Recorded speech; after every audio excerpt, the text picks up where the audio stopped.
রাখেনি। ভিক্ষা করে সে যে কটি চাল পেত ভাত রেঁধে 4টি রাতের বেলা খেত, বাকিগুলি পরদিন সকালের জন্য জল দিয়ে রাখত।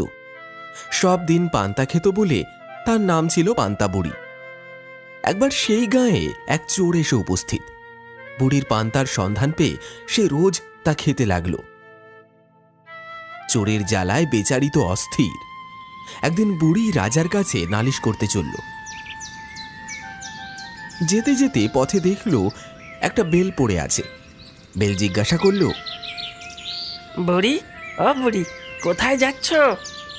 চোরে আমার পান্তা খেয়ে নেয়, তাই রাজার কাছে যাচ্ছি নালিশ করতে। ফিরে যাওয়ার সময় আমায় নিয়ে যেও। আচ্ছা।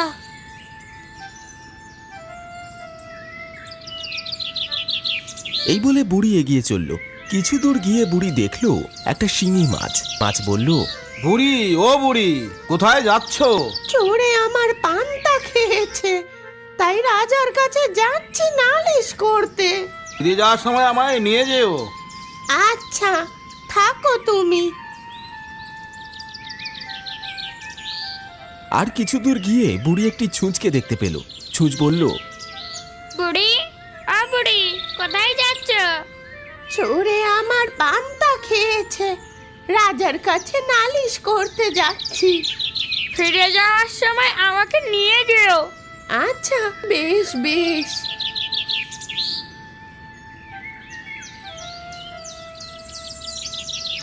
আরো কিছু দূর গিয়ে বুড়ি দেখল একখানা ছুরি পড়ে আছে। ছুরি জিজ্ঞাসা করল, বুড়ি, কোথায় যাচ্ছ? এতক্ষণ বুড়ি বেশ সহজভাবেই জবাব দিচ্ছিল। গরমে তার মাথা গরম হয়ে উঠল।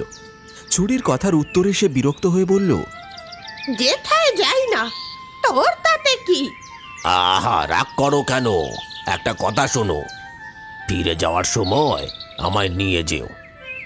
আচ্ছা আচ্ছা, সে তখন হবে খন। শেষে রাজবাড়ির কাছাকাছি গিয়ে বুড়ি দেখল পুকুরের ধারে একটা কুমির পড়ে আছে। কুমির বলল, বুড়ি, ও বুড়ি, কোথায় যাচ্ছ? বুড়ির মেজাজ তখন আরো গরম হয়ে গেল। সে বলল, তোর কি? যেথা খুশি যাচ্ছি, জমের বাড়ি যাচ্ছি, তুই যাবি? বাপ রে বাপ, একেবারে যে আগুন! বলছি কি, ফিরে যাওয়ার সময় আমাকে একটু নিয়ে যেও। বেশ, দেখা যাবে।